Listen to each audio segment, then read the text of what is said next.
بسم اللہ الرحمن الرحیم۔ السلام علیکم۔ وہ لوگ پریشان سے تھے۔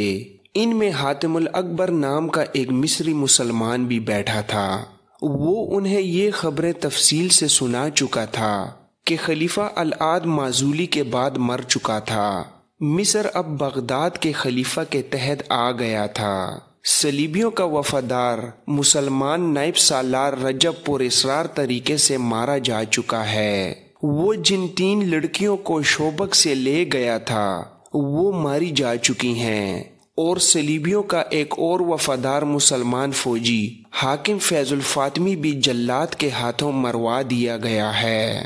اب حاتم الاکبر نے انہیں یہ خبر بد سنائی کہ جس عالم جاسوس کو 2 لڑکیوں کے ساتھ قاہرہ بھیجا گیا تھا وہ عین اس وقت لڑکیوں سمیت گرفتار ہو گیا ہے جب اس کا مشن کامیاب ہو رہا تھا۔ کوناڈ نے کہا، یہ ثبوت ہے کہ سلطان صلاح الدین ایوبی کا سراغ رسانی کا نظام بہت ہوشیار ہے۔ کوناڈ صلیبیوں کا مشہور حکمران اور فوجی کمانڈر تھا۔ اس نے کہا، ان لڑکیوں کو وہاں سے آزاد کرانا ممکن نہیں۔ نہایت اچھی لڑکیاں ضائع ہوتی جا رہی ہیں۔ صلیبیوں کے ایک اور بادشاہ اور فوجی کمانڈر لوزینان نے کہا، صلیب کی خاطر ہمیں یہ قربانی دینی پڑے گی۔ ہمیں بھی مرنا ہے۔ ہمارے جو آدمی پکڑے گئے ہیں انہیں بھول جاؤ، ان کی جگہ اور آدمی بھیجو۔ اس نے پوچھا، یہ 2 لڑکیاں کہاں سے آئی تھیں، اور وہ 3 لڑکیاں کون تھیں جو رجب کے ساتھ ماری گئی تھیں؟ ان کے انٹیلیجنس کے سربراہ نے جواب دیا، ان میں 2 عیسائی تھیں، 2 اطالوی تھیں اور 3 مسلمان تھیں۔ انہیں بچپن میں اٹھایا گیا تھا۔ بہت خوبصورت تھیں۔ جوانی تک انہیں یاد نہیں رہا تھا کہ وہ مسلمان تھیں۔ ہم نے انہیں بچپن میں ہی اس فن کی تربیت دینی شروع کر دی تھی۔ یہ شک نہیں کیا جا سکتا ہے، انہیں چونکہ معلوم تھا کہ وہ مسلمان ہیں، اس لیے انہوں نے ہمیں دھوکہ دیا۔ مسلمان تھیں تو کیا؟ کوناڈ نے کہا، اور حاتم الاکبر کی طرف اشارہ کر کے کہا، ہمارا پیارا دوست حاتم بھی تو مسلمان ہے، کیا اسے اپنے مذہب کا پاس نہیں؟ اس نے شراب کا گلاس حاتم کے ہاتھ میں دے کر کہا، حاتم جانتا ہے کہ صلاح الدین ایوبی مصر کو غلامی کی زنجیروں میں جکڑنا چاہتا ہے اور وہ اسلام کے نام پر کھیل رہا ہے۔ ہم مصر کو آزاد کرانا چاہتے تھے۔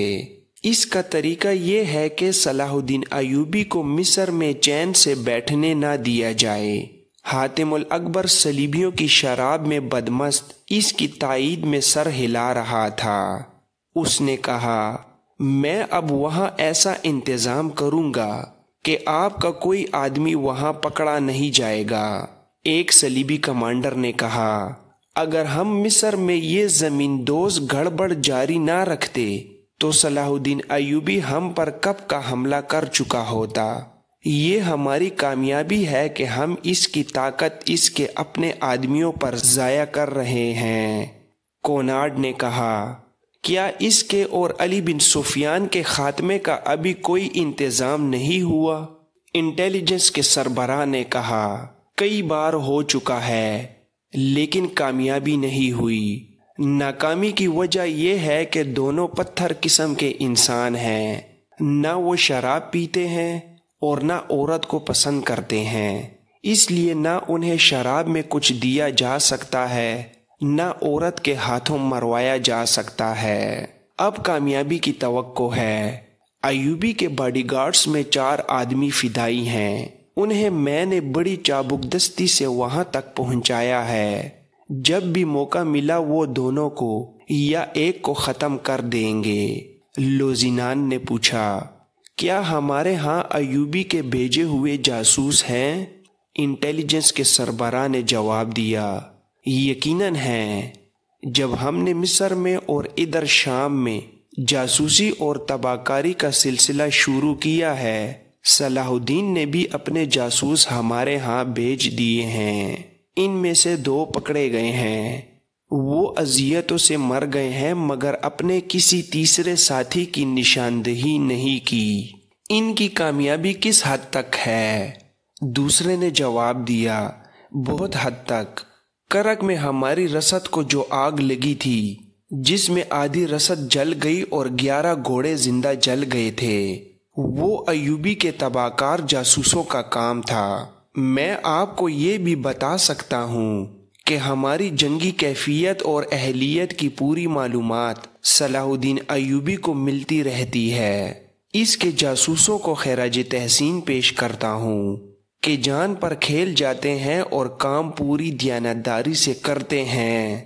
ان میں بہت دیر اس مسئلے پر بحث ہوتی رہی کہ مصر اور شام میں تخریبی کارروائیوں کو کس طرح تیز اور مزید تباہ کن کیا جا سکتا ہے۔ حاتم الاکبر انہیں سلطان ایوبی کی حکومت کی کمزور رگیں اور مضبوط پہلو دکھا رہا تھا۔ آخر فیصلہ ہوا کہ حاتم الاکبر کو کچھ آدمی اور 2-3 لڑکیاں دی جائیں۔ اس وقت سلطان ایوبی اپنے 2 نائبین اور علی بن سفیان کو اپنے اس منصوبے سے آگاہ کر رہا تھا کہ وہ کرک پر حملہ کرے گا۔ اس نے 20 روز بعد کا دن بتایا جب اسے فوجوں کو کوچ کرانا تھا۔ یہ تمام تر منصوبہ عالم جاسوس اور لڑکیاں ساتھ والے کمرے میں سن رہی تھیں۔ عالم نے ایک بار پھر لڑکیوں کے ساتھ افسوس کا اظہار کیا کہ انہیں ایک راز معلوم ہو گیا ہے مگر وہ اسے شوبک تک نہیں پہنچا سکتے۔ ایک لڑکی نے کہا، میں کوشش کروں گی کہ صلاح الدین ایوبی مجھے پسند کر لے، اگر تھوڑی سی دیر کے لیے بھی وہ مجھے اپنے ساتھ تنہائی میں رکھ لے تو میں اس سے رہائی پا لوں گی۔ مجھے امید یہ ہے کہ میں اس کی عقل پر قبضہ کر لوں گی۔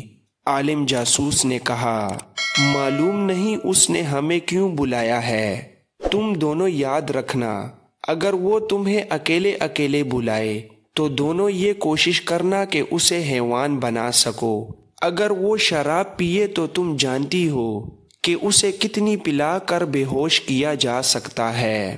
وہ بے ہوش ہو جائے تو فرار کا طریقہ تم جانتی ہو، اور دونوں کو معلوم ہے تمہیں کس کے پاس پہنچنا ہے۔ اس کا گھر مسجد کے بالمقابل ہے۔ ایک لڑکی نے کہا، میں جانتی ہوں، مہدی آبادان۔ عالم جاسوس نے کہا، ہاں، اگر تم مہدی تک پہنچ گئی تو وہ تمہیں شوبک تک پہنچا دے گا۔ میرے فرار کا تو سوال ہی پیدا نہیں ہوتا۔ تم نے ایوبی کا منصوبہ سن لیا ہے۔ کوچ کی تاریخ یاد رکھنا اور راستہ یاد کر لو۔ کوچ رات کے وقت ہوا کرے گا، دن کے وقت اس کی فوج کوئی حرکت نہیں کرے گی۔ حملہ کرک پر ہوگا۔ مجھے امید ہے کہ یہ اطلاع قبل از وقت پہنچ گئی تو ہماری فوج ایوبی کو راستے میں روک لے گی۔ ایوبی اسی صورتحال سے ڈرتا ہے۔ شوبک میں جا کر یہ خاص طور پر بتانا کہ ایوبی کھلے میدان میں آمنے سامنے نہیں لڑنا چاہتا کیونکہ اس کے پاس فوج کم ہے۔ سلطان ایوبی کے کمرے سے ایسی آوازیں آئیں جیسے اجلاس ختم ہو گیا ہے اور نائبین باہر جا رہے ہیں۔ عالم اور لڑکیاں فوراً اس جگہ سے رک گئیں جہاں انہیں بٹھایا گیا تھا۔ عالم کے کہنے پر انہوں نے سر گھٹنوں میں دے لیے جیسے انہوں نے کچھ بھی نہیں سنا اور گرد و پیش کا کوئی ہوش نہیں۔ انہیں اپنے کمرے میں قدموں کی آوازیں سنائی دیں تو بھی انہوں نے اوپر نہ دیکھا۔ عالم نے اس وقت اوپر دیکھا جب کسی نے اس کے کندھے پر ہاتھ رکھا اور کہا، اٹھو میرے ساتھ آؤ۔ وہ علی بن سفیان تھا۔ علی نے لڑکیوں کو بھی اٹھایا اور انہیں سلطان ایوبی کے کمرے میں لے گیا۔ سلطان ایوبی نے عالم جاسوس سے کہا، میں تمہارے علم اور تمہاری ذہانت کی داد دیتا ہوں، ان کی زنجیریں کھول دو، تم تینوں بیٹھ جاؤ۔ علی بن سفیان باہر نکل گیا۔ سلطان ایوبی نے عالم سے کہا، لیکن تم علم کو کس شیطانی کام کے لیے استعمال کر رہے ہو؟ اس کی بجائے تم یہاں آ کر اپنے مذہب کی تبلیغ کرتے تو میں تمہاری قدر دل کی گہرائیوں سے کرتا کہ تم اپنے مذہب اور اپنے نبی کی خدمت کر رہے ہو۔ کیا تمہارے مذہب میں یہ روا ہے کہ تم دوسرے مذہب کی عبادت گاہ میں اس کے مذہب میں جھوٹ شامل کرو؟ کیا تمہارے دل میں اپنی مقدس صلیب کا، حضرت عیسیٰ علیہ السلام کا اور کنواری مریم کا یہ احترام ہے کہ جھوٹ اور ابلیسیت جیسے کبیرہ گناہ کر کے تم ان کی عبادت کرتے ہو؟ عالم نے کہا، یہ جھوٹ میرے فرائض میں شامل ہے۔ میں نے جو کچھ کیا مقدس صلیب کے لیے کیا۔ سلطان ایوبی نے کہا، تم کہتے ہو کہ تم نے انجیل اور قرآن کا گہرا مطالعہ کیا ہے، کیا ان دونوں میں سے کسی ایک کتاب میں بھی انسان کو اس کی اجازت دی گئی ہے کہ اس قسم کی نوخیز لڑکیوں کو بدکاری کی راہ پر ڈالو اور غیر مردوں کے پاس بھیج کر اپنا مطلب پورا کرو؟ کیا انجیل نے تمہیں کہا ہے کہ صلیب کی خاطر اپنی قوم کی بیٹیوں کی عظمت دوسروں کے حوالے کر دو؟ کیا تم نے کسی مسلمان لڑکی کو قرآن اور اسلام کے نام پر اپنی عصمت غیر مردوں کے حوالے کرتے کبھی دیکھا ہے؟ عالم نے کہا، اسلام کو میں عیسائیت کا دشمن سمجھتا ہوں۔ مجھے جو زہر ہاتھ آئے گا اسلام کی رگوں میں ڈالوں گا۔ سلطان ایوبی نے کہا، تم اتنے میٹھے زہر سے چند ایک مسلمانوں کے کردار کو ہلاک کر سکتے ہو، اسلام کا تم کچھ نہیں بگاڑ سکو گے۔ اس نے لڑکیوں سے کہا، تم کس خاندان کی بیٹیاں ہو؟ اپنی اصلیت جانتی ہو تو مجھے بتاؤ۔ دونوں خاموش رہیں۔ سلطان ایوبی نے کہا، تم نے اپنی پاکیزگی ختم کرا لی ہے، اب بھی تم کسی باعزت گھر کی قابل احترام بیویاں بن سکتی ہو۔ ایک لڑکی نے کہا، میں قابل احترام بیوی بننا چاہتی ہوں، کیا آپ مجھے قبول کریں گے؟ اگر نہیں تو مجھے کوئی باعزت خاوند دے دیں، میں اسلام قبول کر کے گناہوں سے توبہ کر لوں گی۔ سلطان ایوبی مسکرایا اور ذرا سوچ کر کہا، میں نہیں چاہتا کہ اس عالم کا علم جلاد کی تلوار سے خون میں ڈوب جائے، اور میں نہیں چاہتا کہ تم دونوں کی جوانی اور حسن میرے قید خانے میں گلتا سڑتا رہے۔ سنو لڑکی، تم اگر واقعی گناہوں سے توبہ کرنا چاہتی ہو تو میں تمہیں تمہارے ملک بھیج دیتا ہوں، لیکن وہ تمہارا نہیں، ہمارا ملک ہے۔ میں ایک نہ ایک دن اپنا ملک تمہارے بادشاہوں سے لے لوں گا۔ تم جاؤ اور کسی کی بیوی بن جاؤ، میں تم تینوں کو رہا کرتا ہوں۔ تینوں یوں بتکے جیسے انہیں سوئیاں چبو دی گئی ہوں۔ اتنے میں علی بن سفیان لوہار کے ساتھ کمرے میں آیا اور تینوں کی زنجیریں کھول دی گئیں۔ سلطان نے کہا، علی، میں نے انہیں رہا کر دیا ہے۔ علی بن سفیان کا رد عمل بھی وہی تھا۔ وہ کتنی ہی دیر سلطان ایوبی کے منہ کی طرف دیکھتا رہا۔ سلطان نے کہا، انہیں 3 اونٹ دو اور 4 مسلح محافظ ساتھ بھیجو جو گھڑ سوار ہوں، نہایت ذہین اور دلیر محافظ جو انہیں شوبک کے قلعے میں چھوڑ کر واپس آ جائیں۔ راستے کے لیے سامان ساتھ دو اور آج ہی انہیں روانہ کر دو۔ اس نے عالم سے کہا، وہاں جا کر یہ غلط فہمی نہ پھیلا دینا کہ صلاح الدین ایوبی جاسوسوں کو بخش دیا کرتا تھا۔ میں انہیں دانے کی طرح چکی میں پیس پیس کر مارا کرتا ہوں۔ تمہیں صرف اس لیے رہا کر رہا ہوں کہ تم عالم ہو۔ تمہیں موقع دے رہا ہوں کہ علم کا روشن پہلے دیکھو۔ تمہاری نجات اسی میں ہے۔ سورج ابھی غروب نہیں ہوا تھا جب انہیں اونٹوں پر سوار کر کے 4 محافظوں کے ساتھ روانہ کر دیا گیا۔ محافظ خاص طور پر منتخب کیے گئے تھے۔ اس انتخاب کی 2 وجوہات تھیں۔ ایک یہ کہ راستے میں ڈاکوؤں کا خطرہ تھا، دوسری وجہ یہ کہ انہیں صلیبی کمانڈروں کے سامنے جانا تھا۔ وہ خوبرو تھے۔ اونٹ اور گھوڑے بھی نہایت اچھی قسم کے بھیجے گئے تھے، مگر سب حیران تھے کہ سلطان ایوبی نے یہ فیاضی کیوں کی ہے۔ دشمن کو بخش دینا اس کا شیوا نہیں تھا۔ علی بن سفیان نے اس سے پوچھا تو اس نے اتنا ہی کہا، علی، میں نے تمہیں کہا تھا کہ میں ایک کھیل کھیلنا چاہتا ہوں۔ اگر میں کھیل ہار گیا تو صرف اتنا ہی نقصان ہوگا جو میں پہلے ہی اٹھا چکا ہوں کہ دشمن کے 3 جاسوس میرے ہاتھ سے نکل گئے ہیں، اس سے زیادہ کوئی نقصان نہیں ہوگا۔ علی بن سفیان نے اس معاملے کی وضاحت چاہی، لیکن سلطان ایوبی نے اسی پر بات ختم کر دی کہ وقت آنے پر بتاؤں گا۔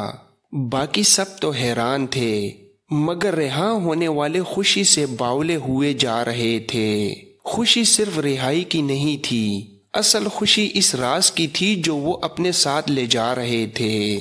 وہ قاہرہ شہر سے دور نکل گئے تھے، ان کے اونٹ پہلو بپہلو جا رہے تھے، 2 محافظ آگے تھے اور 2 پیچھے۔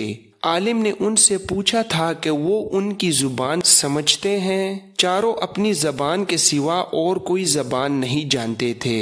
عالم اور لڑکیاں ان کی زبان بڑی روانی سے بولتی تھی، یہ انہیں خاص طور پر سکھائی گئی تھی۔ عالم نے لڑکیوں سے اپنی زبان میں کہا، خدائے یسوع مسیح نے معجزہ دکھایا ہے، اس سے ظاہر ہوتا ہے کہ اسے ہمارے ساتھ پیار ہے اور اسے ہماری فتح منظور ہے، یہ سچے مذہب کی نشانی ہے۔ صلاح الدین ایوبی اور علی بن سفیان جیسے داناؤں کو خدا نے عقل کا ایسا اندھا کیا ہے کہ انتہائی خطرناک راز ہمارے کانوں میں ڈال کر ہمیں رہا کر دیا ہے۔ ہم اپنی فوج کو ان کا سارا منصوبہ سنائیں گے اور ہماری فوج ایوبی کو صحرا میں گھیر کر ختم کر دے گی، اسے کرک تک پہنچنے کی مہلت ہی نہیں ملے گی۔ مجھے امید ہے کہ ہمارے کمانڈر جنگ کو حملے تک محدود نہیں رکھیں گے، وہ مصر پر ضرور چڑھائی کریں گے، مصر فوجوں سے خالی ہوگا، یہ فتح بڑی آسان ہوگی۔ ایک لڑکی نے کہا، آپ عالم ہیں، تجربہ کار ہیں، مگر آپ جسے معجزہ کہہ رہے ہیں وہ مجھے ایک خطرہ دکھائی دے رہا ہے۔ خطرہ یہ 4 محافظ ہیں، کہیں آگے جا کر یہ ہمیں قتل کر کے واپس چلے جائیں گے۔ صلاح الدین ایوبی نے ہمارے ساتھ مذاق کیا ہے، جلاد کے حوالے کرنے کی بجائے ہمیں ان کے حوالے کر دیا ہے، یہ ہمیں جی بھر کے خراب کریں گے اور قتل کر دیں گے اور ہم نہتے ہیں۔ عالم نے یوں کہا جیسے اس کے ذہن سے خوش فہمیاں نکل گئی ہوں۔ تم نے جو کہا ہے وہ درست ہو سکتا ہے، کوئی حکمران اپنے دشمن کے جاسوس کو بخش نہیں سکتا، اور مسلمان اس قدر جنس پرست ہیں کہ تم جیسی حسین لڑکیوں کو چھوڑ نہیں سکتے۔ دوسری لڑکی نے کہا، ہمیں راتوں کو چکنا رہنا پڑے گا، رات کو یہ سو جائیں تو انہیں انہی کے ہتھیاروں سے ختم کر دیا جائے، ذرا ہمت کی ضرورت ہے۔ عالم نے کہا، ہمیں یہ ہمت کرنی پڑے گی، یہ کام آج ہی رات ہو جائے تو اچھا ہے، صبح تک ہم بہت دور نکل جائیں گے۔ 2 محافظ آگے اور 2 پیچھے اپنی گپ شپ لگاتے چلے جا رہے تھے، ان کے انداز سے ظاہر ہوتا تھا جیسے انہیں معلوم ہی نہیں کہ 2 اتنی دلکش لڑکیاں ان کی تحویل میں ہیں۔ سورج غروب ہو رہا تھا، ایک نے عالم سے کہا کہ ہم ابھی رکیں گے نہیں، رات کا پہلا پہر چلتے گزاریں گے۔ وہ چلتے گئے اور صحرا کی رات تاریک ہوتی گئی۔ عالم اور لڑکیاں اونٹوں کو قریب کر کے محافظوں کے قتل کا منصوبہ بنا رہی تھیں۔ بہت دیر بعد ایک سرسبز جگہ آ گئی، محافظ رک گئے اور وہیں پڑاؤ کیا۔ انہوں نے دیکھا کہ 3 محافظ لیٹ گئے تھے اور ایک ٹہل رہا تھا۔ عالم لڑکیوں کے ساتھ محافظوں سے کچھ دور لیٹا رہا، ان تینوں کی نظریں محافظوں پر تھیں۔ وہ چوتھے محافظ کو دیکھتے رہے، وہ پڑاؤ کے ارد گرد ٹہلتا رہا۔ ایک گھٹکا سا ہوا، وہ دوڑ کر ادھر گیا اور اچھی طرح دیکھ بھال کر کے آ گیا۔ تقریباً 2 گھنٹے گزر گئے، اس نے اپنے ایک اور ساتھی کو جگایا اور خود اس کی جگہ لیٹ گیا۔ جو جاگا تھا وہ پڑاؤ کے ارد گرد ٹہلنے لگا، کبھی جانوروں کے پاس جا کر انہیں دیکھتا اور کبھی سوئے ہوئے انسانوں کو دیکھتا۔ عالم نے لڑکیوں سے کہا، ہم کامیاب نہیں ہو سکیں گے، یہ کمبخت پہرا دے رہے ہیں، جو ہوگا وہ ہو کے رہے گا، سو جاؤ۔ رات گزر گئی، صبح ابھی دھندلی تھی جب محافظوں نے انہیں جگایا اور روانہ ہونے کے لیے کہا۔ تھوڑی دیر بعد وہ پھر اسی ترتیب میں چلے جا رہے تھے جس میں ایک روز پہلے تھے۔ 3 اونٹ پہلو بپہلو، 2 محافظ آگے اور 2 اونٹوں کے پیچھے۔ وہ ایک بار پھر لڑکیوں سے لاتعلق ہو گئے۔ انہوں نے کوئی ایسی بات بھی نہیں کی تھی جس سے شک ہوتا کہ یہ لوگ اوباش یا بدماش ہیں۔